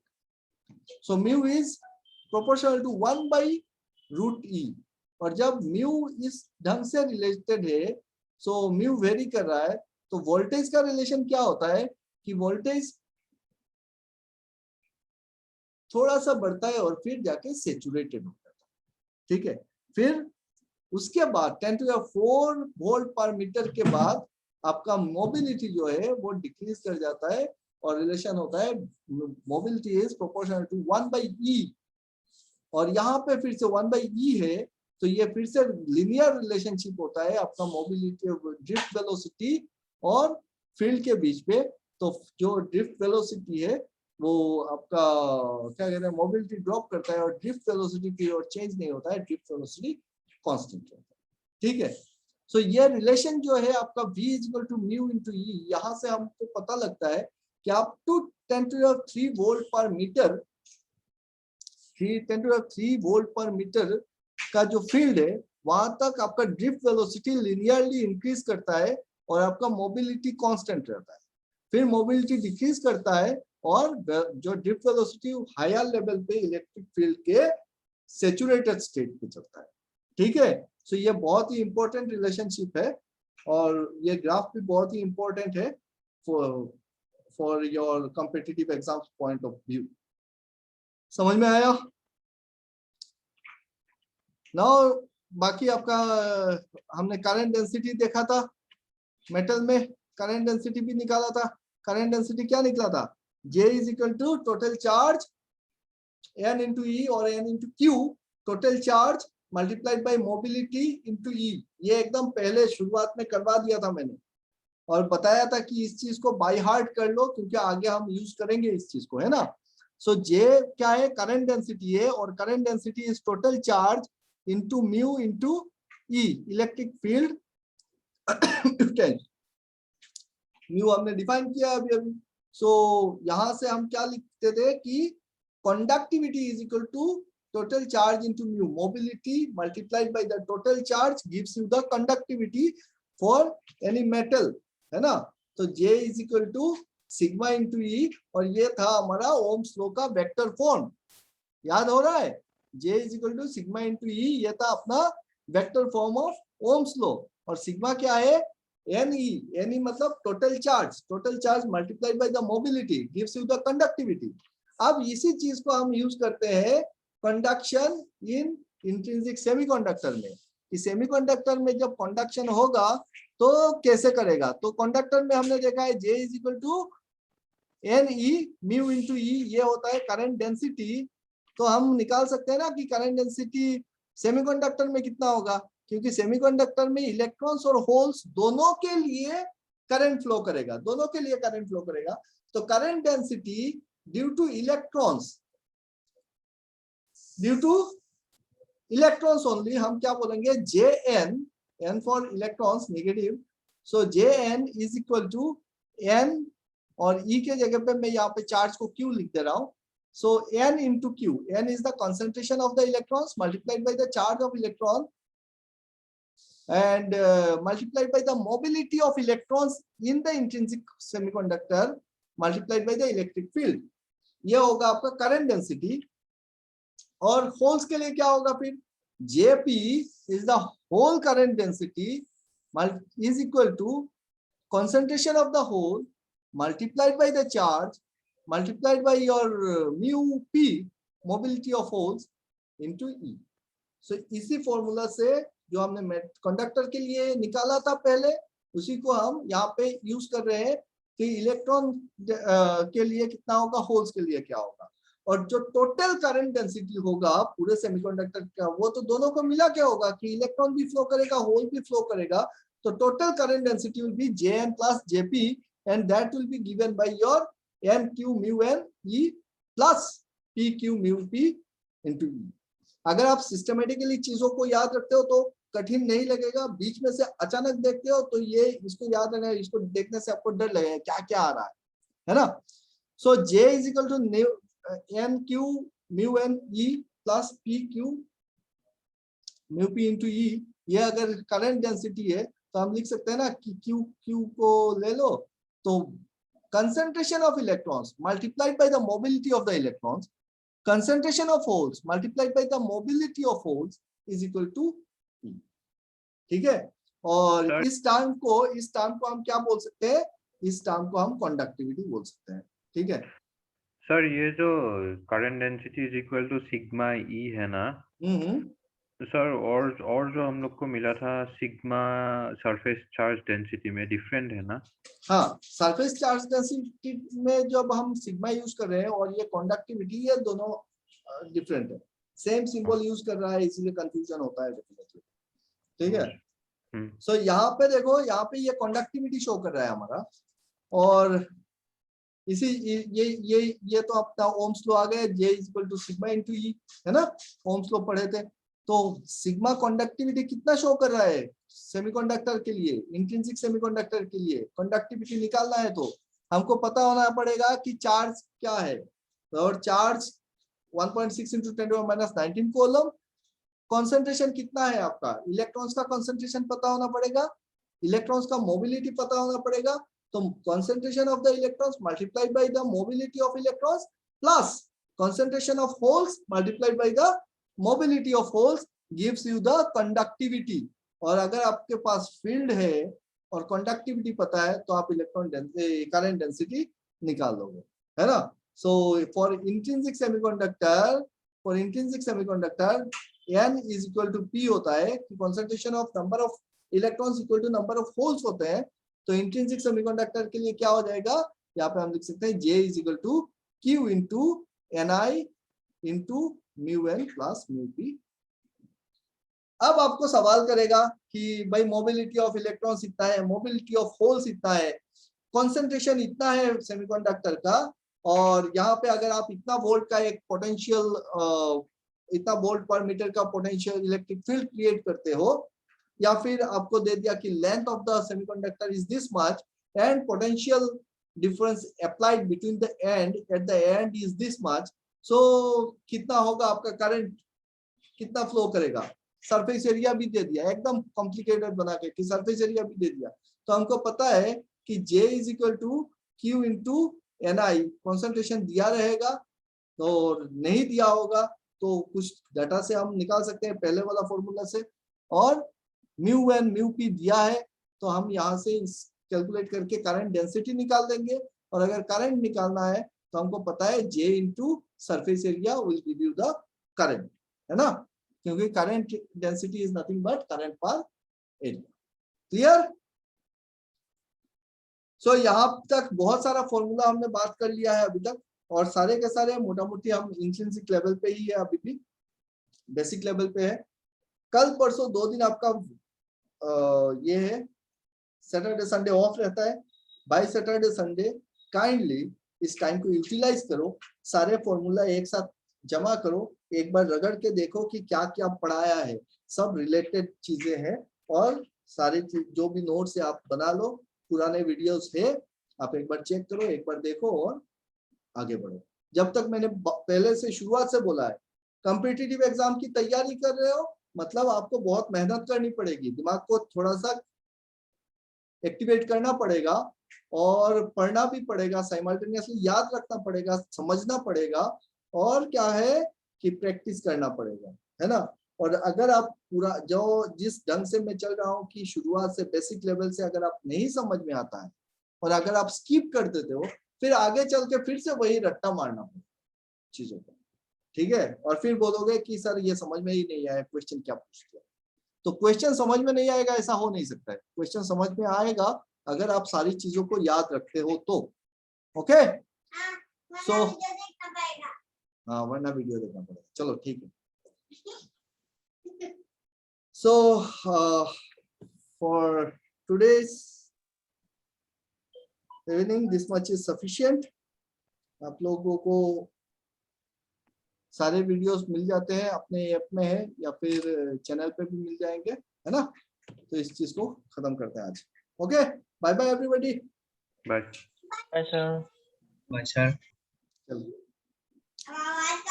हाय सुंदर. Bye sir. तुम बाय करेगा कि हाय करेगा? मैं तो बाय मैं करूंगा। बाय करूंगा। नहीं तुम अभी मत आओ, अभी एक क्लास खत्म हुआ है, दूसरा मैं भी बाय करूंगा। जाएगा एक हमने Good evening, sir. जाएगा कदम कर दिया। Good evening, sir. हाय सुंदर, हाउ आर यू? कौन है? आप म्यूट में हो। Good evening sir. Sir sir Pradeep की good evening, क्लास sir. खत्म हो गया, उसका 7 से 8 है क्या? हाँ प्रदीप की क्लास 7 से 8 कर दिए हैं। अरे नहीं, मेरे की 7 से 8। अरे तो बाय क्यों बोल रहा है? अरे वो तो अरे मैं मजाक कर रहा था। अच्छा मजाक कर रहे थे। चलो ऐसा The मजाक test now मत करो, started. ऐसा मजाक मत करो, एपीडीसीएल खत्म हो गया, कंफ्यूजन हो जाता है। एपीडीसीएल खत्म, अभी शुरू करते हैं हम लोग जॉब जिम, है ना?